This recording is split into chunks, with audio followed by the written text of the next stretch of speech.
Hello everyone. मैं सब छात्र छात्राओं का और शिक्षकों का और साथ ही सारे अभिभावकों का स्वागत करता हूं अपने इस प्लेटफॉर्म के माध्यम से। और आज का जो विषय है ये जैसे कि आप लोग देख रहे होंगे, मन की चिंता आज का जो विषय है। आज मैं कोई किसी विशेष किसी एकेडमिक विषय पे या किसी अन्य चीज़ पे या पेंटिंग पे इस तरह की बात नहीं करने वाला हूँ। आज का जो ये टॉपिक है वो है जो भी हमारे परीक्षार्थी हैं बोर्ड परीक्षा के, जिन्होंने कि अभी 10th की और 12th की परीक्षाएं दी हैं, तो बहुत जल्दी उनका परीक्षाफल आने वाला है, तो उसके बारे में हम बात करेंगे। और इस परीक्षाफल को लेके कई तरह की चिंताएं हैं, कई तरह की आकांक्षाएं होती हैं, कई तरह की आशाएं हैं जो कि छात्रों के साथ साथ अभिभावकों के अंदर भी होती हैं। तो उसी विषय में हम बात करेंगे आज। तो आज मैं जो बात करने वाला हूँ वो परीक्षा के ऊपर ही है, और बहुत जल्दी शायद 29 जुलाई को परीक्षा परिणाम घोषित कर दिया जाएगा उत्तराखंड बोर्ड का। दी है कक्षा 10वीं की और 12वीं के जो भी छात्र हैं जिन्होंने बोर्ड एग्ज़ाम इस बार दिया है, वो बहुत ही बेसब्री से इसका इंतज़ार भी कर रहे होंगे परीक्षाफल का।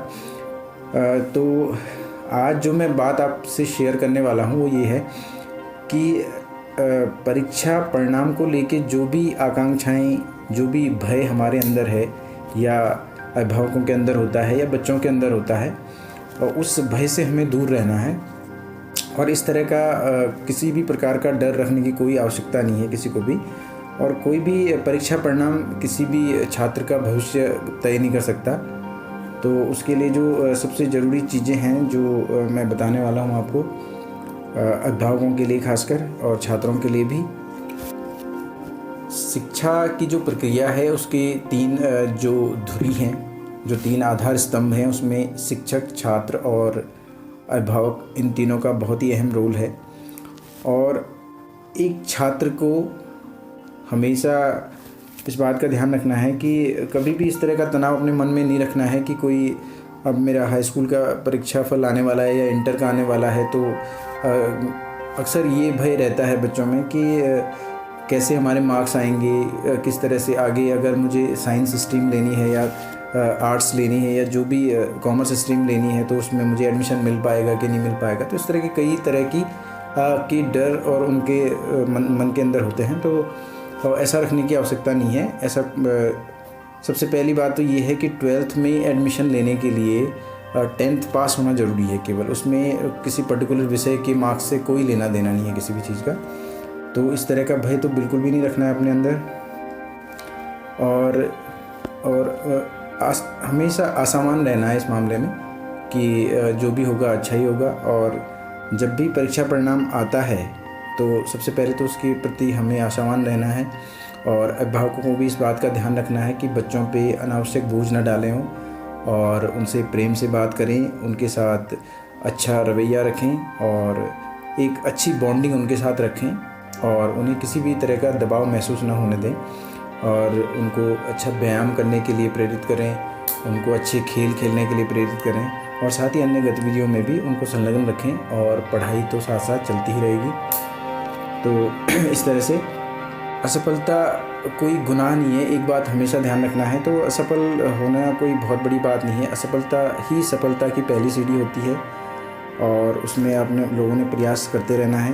और अब बात करते हैं, यदि परिणाम आता है, परिणाम से पहले की जो हमारी आशंकाएं हैं उनके बारे में मैंने आप लोगों को बता दिया है कि अभिभावकों को अपने बच्चों को पॉजिटिवली मोटिवेट करना है, उनको अच्छे से समझाना है। उनको किसी भी प्रकार का, अगर हम बच्चे की एक्टिविटीज़ देख रहे हैं और बच्चा आपको लग रहा है कि रिज़ल्ट आने वाला है, उससे बच्चा भयभीत है और उसकी एक्टिविटीज़ बदल रही हैं, तो उसको अच्छे से, उसको अच्छा माहौल देना है। उसको सुबह व्यायाम या योगासन करने के लिए प्रेरित करना है, खेल खेलने के लिए प्रेरित करना है, और उसको अच्छे से समझाना है कि रिज़ल्ट चाहे कुछ भी हो उससे फ़र्क नहीं पड़ने वाला।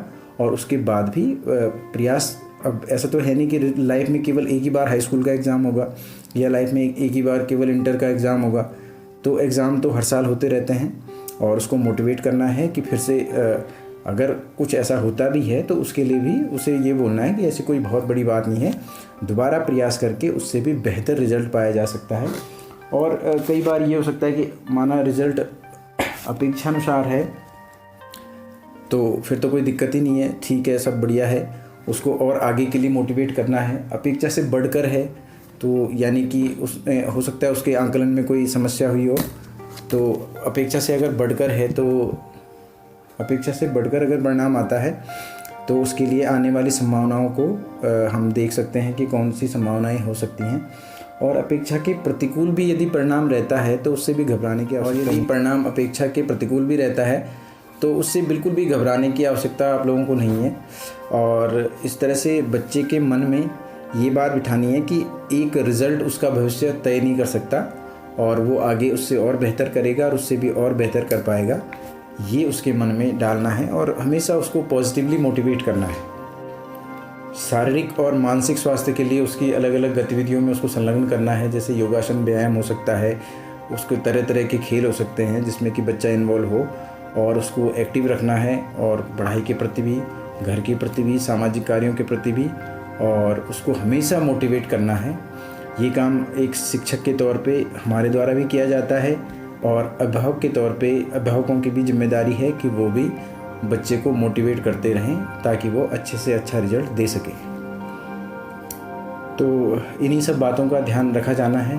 तो आशा करते हैं कि आप लोग बच्चों के तनाव के इस दौर में आप लोग उनका साथ देंगे, हम भी देते हैं। साथ ही मैं उन सारे परीक्षार्थियों का जो कि अपने बोर्ड का रिज़ल्ट का वेट कर रहे हैं, उनकी उज्जवल भविष्य की कामना करता हूं और आशा करता हूं कि उनका जो परीक्षा परिणाम है वो उनकी आशाओं के अनुरूप होगा और बहुत ही अच्छा होगा। और हमारे जो ये भावी नागरिक हैं ये अच्छे से एक मजबूत नागरिक बन के उभरें। और ये तो बस एक परीक्षाओं की तो शुरुआत भर है। हाई स्कूल और इंटरमीडिएट की जो परीक्षा है वो एक शुरुआत भर है। तो इस शुरुआत के साथ बहुत ही अच्छे कदम से आगे बढ़ेंगे और अच्छे मजबूत कदमों के साथ आगे बढ़ेंगे, ऐसी मैं उम्मीद करता हूँ और ऐसी मैं आशा करता हूँ। और आपके छोड़े जाता हूँ राष्ट्रकवि सोहनलाल द्विवेदी की इन पंक्तियों के साथ कि लहरों से डर के नौका पार नहीं होती, कोशिश करने वालों की कभी हार नहीं होती, कोशिश करने वालों की कभी हार नहीं होती। जय हिंद, जय भारत।